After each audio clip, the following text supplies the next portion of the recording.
guys, this is Steven with Jacksonville Real Estate News. Just wanted to welcome you out to the channel.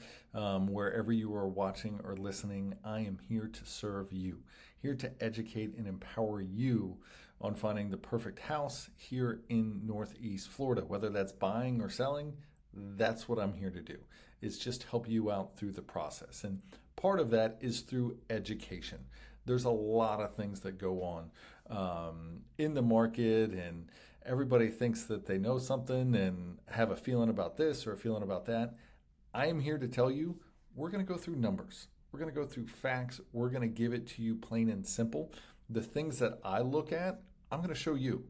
This is how I determine, as being one of the top agents here in Northeast Florida, this is how I look at information. And I want to make sure that you have that same information so that you can make the best decision for you and your family. So let's kind of get into it. This episode, we're going to go over what happened in the market over September. And what does that mean to you as a buyer or a seller, or even just want to keep up to date on what's happening in real estate in Northeast Florida? That's what we're doing. That's what we're going to go over. So, let's just get right into it and see what we got. So first off, what we are going to look at is we're going to look at what is happening in the market. We're going to go through a couple different things. So just kind of be prepared. You can fast forward, you can back up. There's a lot of stuff in here that we're going to go over. But once again, I want to make sure that you have all the information so you know what's going on. So these are the numbers from the Northeast Florida Association of Realtors. Boom, right here. This is the direct information that I get and that I look over when it comes to homes here in the Northeast Florida. So this is market summary for September 2024. So it just happened, and we're going to go over it. So things that I look at starting out is, let's look at active listings. So when we're talking about active listings, what we're talking about is homes that are on the market that have not sold. So you go on Zillow, you go on realtor.com, anything that says active, boom, this is what we're talking about. So once we get into this, you can see coming from October last year, we had about 10,000 homes on the market. Going over here to September of this year, we've got about 13,000 homes on the market. We're going to get into exactly what that percentage is a little further down on some of this, but you need to know that, look, inventory is going up. Inventory is going up. So if you are trying to buy a property, what this means is that you have more options that are out there than you've had in years. I was going back through the numbers, and this is about as much inventory as we have had on the market in like 5 years. So it's a lot. There's a lot of active inventory on the market. Now we're going to break down what some of those different areas are, which ones are selling, which ones aren't, et cetera, et cetera. But for right now, we're just going to talk about, hey, this is what we're looking at. So we've got about 13.5 in active inventory. Now, coming down here, new listings. So we've seen, now everybody says, well, Steven, what's going on over here? What do these numbers look like? What those numbers look like is because new listings, which is kind of this pinkish line, new listings, they go down in September. Guys, that happens every single year. Every single year they go down in December. Why is that? It's the holidays. You're coming off Thanksgiving, then you're getting into Christmas, and people just aren't putting homes on the market. Not to the levels of what they do in other months. So you'll see that new listings in December of last year was about 2,500. We're getting about 3,300 now. At the peak, once again, getting into the spring, March, April was the high at about 5,000 new listings. Now, this is new listings that come on the market. So just know, this happens every year. If you come back here, you see this start going down from October. Same thing's going to happen, guys. It just happens. Now getting into sold listings. This is the interesting part. Of sold listings at about 2,443. Go back to October, 2,669. So this kind of what happens. Well, Stephen, why is this dip in January? Well, because we had a dip in new listings. Takes about 30 days. And plus, not a lot of people, we still close houses in November and December timeframe. We still close them. It just kind of goes down a little bit. So when it comes to sold and new listings, this is pretty normal, guys. This is what I expect to see. This is kind of what always happens. I'm not really even concerned about this at all. This is standard stuff. The things that you should be concerned about is active listings. How many active listings are on the market? That's always a good one to look at. Now, when it comes to active listings, we're going to come down here. Let's look at absorption rate. Everybody asks this question, Stephen, what type of market are we in? Are we in a buyer's market, a seller's market? What's going on? Now, one way that realtors look at what type of market we're in is called the absorption rate. So the absorption rate is based on statistical averages up here in the number of sold listings with the amount of active listings that we have on the market. How long would that take to completely clear out? Meaning no more homes come on the market, nothing else happens. How long is that going to take? Well, here you go. This is about 4.84 months. Let's just round up to 5. So we're going to round up to 5. That is a high that we have seen over the last year. Are we seeing this? I mean, that's like hockey stick right there, like shoop. So that means that of these active listings, more staying on the market. That leads us right into our days on market. We kind of had a peak back here in February. Once again, that peak in February is related to kind of all this stuff up here. Is you get more that are just, they've been on or they're coming on, people are getting out of the holidays, they're doing all that. Boom, we always see that spike. So that spike, is it concerning to me? Maybe yes, maybe no. Doesn't give me a lot. What is interesting here is we're seeing right now days on market at about 60. So about 60 days on market. So if you go back, we're looking roughly the same back in March. We're looking roughly the same back in December. There's been a couple months above. Everything else is pretty low. So, Stephen, what do these numbers tell us? Okay, so what these numbers tell us is that, hey, we've got a higher number of listings coming onto the market. They're staying on the market for about 60 days. But you know what else hasn't increased? The number of sales. That's what I'm thinking about. It's all melted together. So it all plays into things. Now, another reason that we could be seeing a high absorption rate or high days on market is because if you just look at this number, a high absorption rate and a high days on market, that's going to tell you that it is with the absorption rate.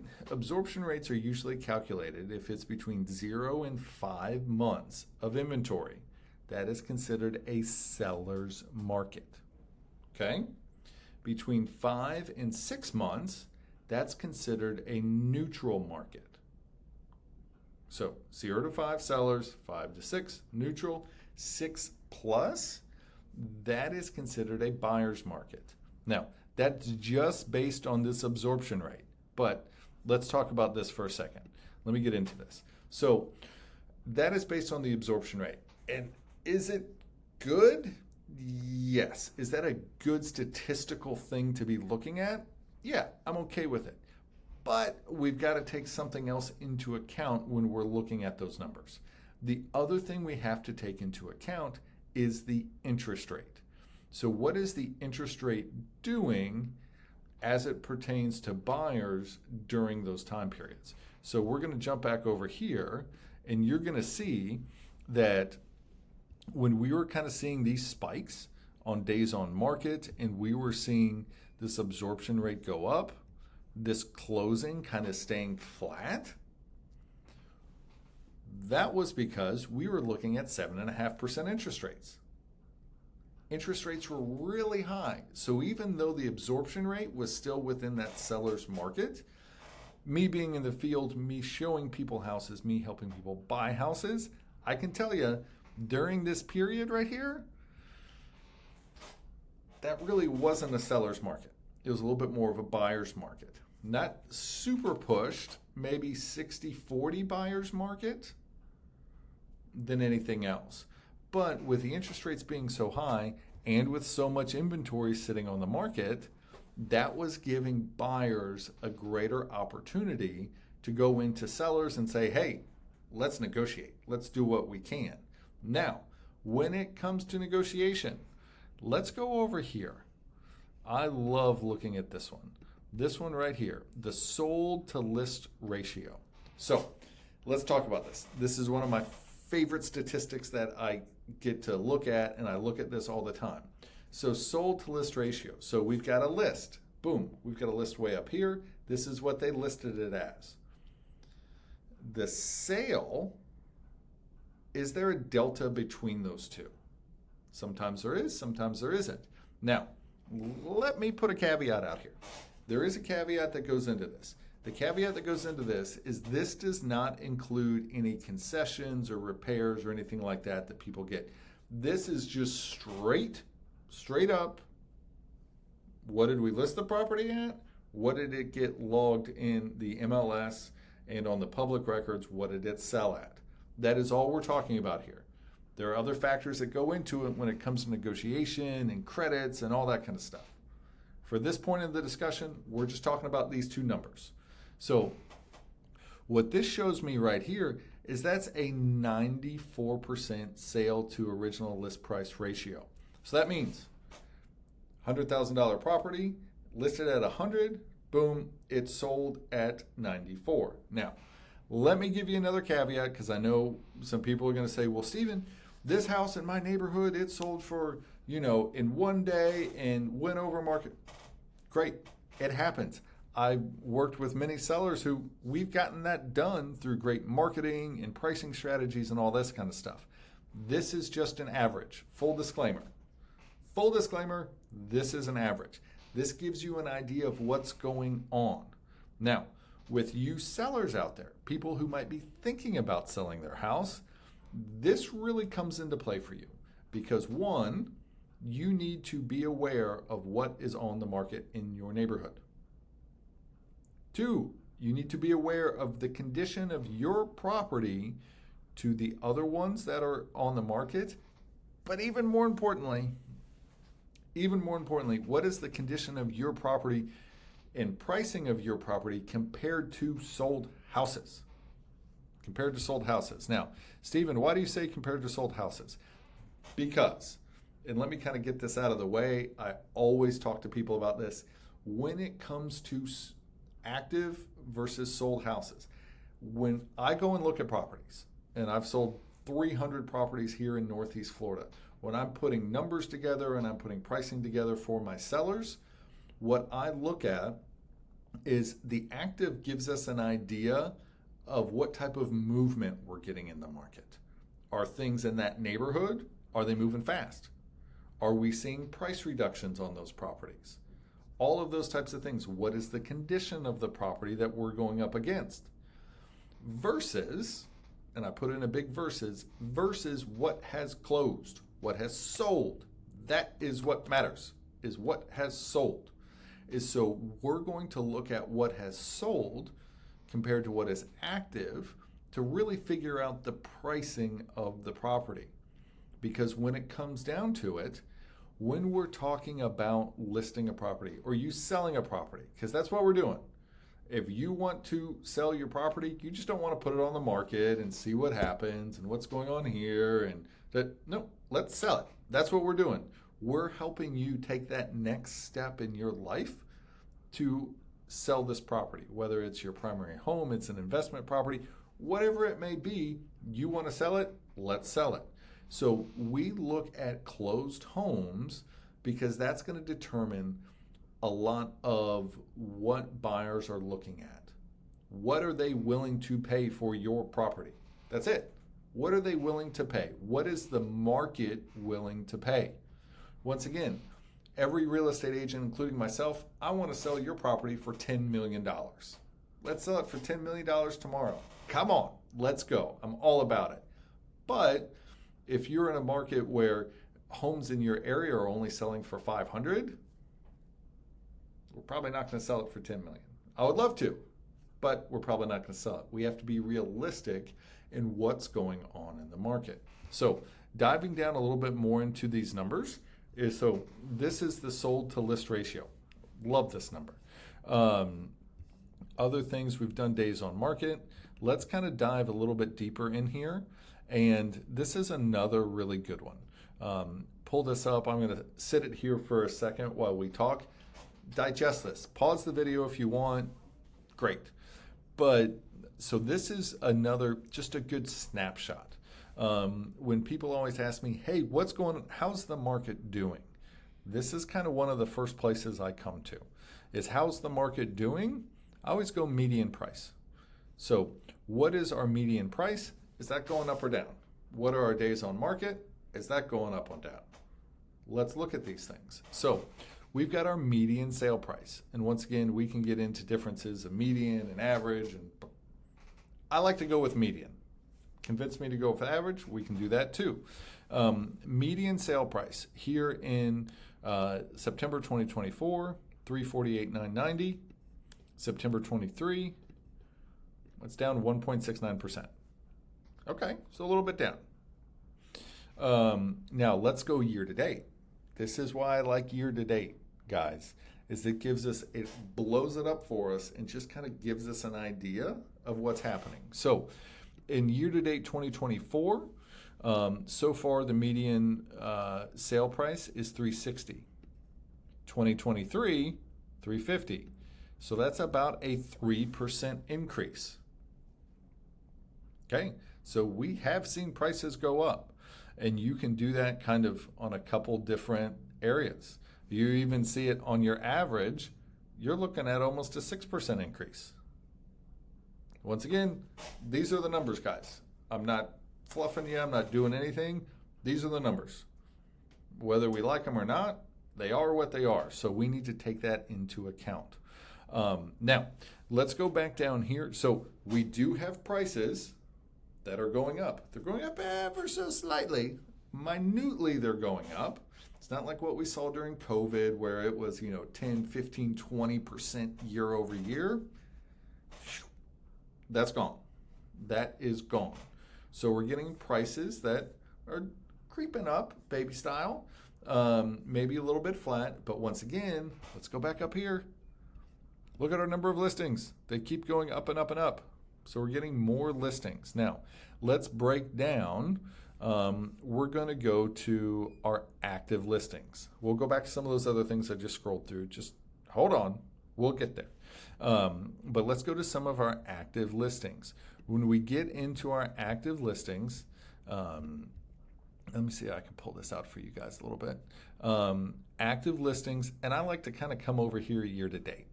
Just gives us the year-to-date numbers. So active listings, and once again, this is just the number of listings in these price ranges. That's it. Number of listings in these price ranges. As you can kind of look down, we've seen some drops in the number of actual listings. Now, when we get down here, and that's kind of in the sub 100 price point, let's kind of dive down here into kind of our median. And then our average is kind of between these guys. So these are the big three I like to look at here in Northeast Florida. These are the numbers. This is the big chunk of the Northeast Florida real estate market. So we're talking 300 to 750. That's where a lot of the volume comes from with people who are buying or selling, anything like that. It's right here. So if we're looking at that range, we've seen an increase in listings. Look at it. Month over month, 12.6, 32.5 in the 4 to 500 range, 31.3 in the 500 to 750. Year over year, 0.6, 5.9, 12%.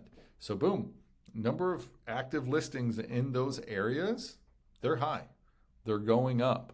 There's a lot of people in those price points who are putting things on the market. Just keep that in mind. Coming down here, this is another thing we're going to get to here in a second. 20% increase year over year on active listings that are over $1 million. Just log that back here for a second. We'll come right back to it. So let's go back up here to sold listings. So once again, active kind of tells us what's happening in the market. Sold tells us, hey, people are willing to pay this for this property. That's what we need to be concerned about. So sold listings right here, we're going to kind of go down. Let's stick in that same kind of price point range. So sold listings, once again, remember, these are months. These are years over here.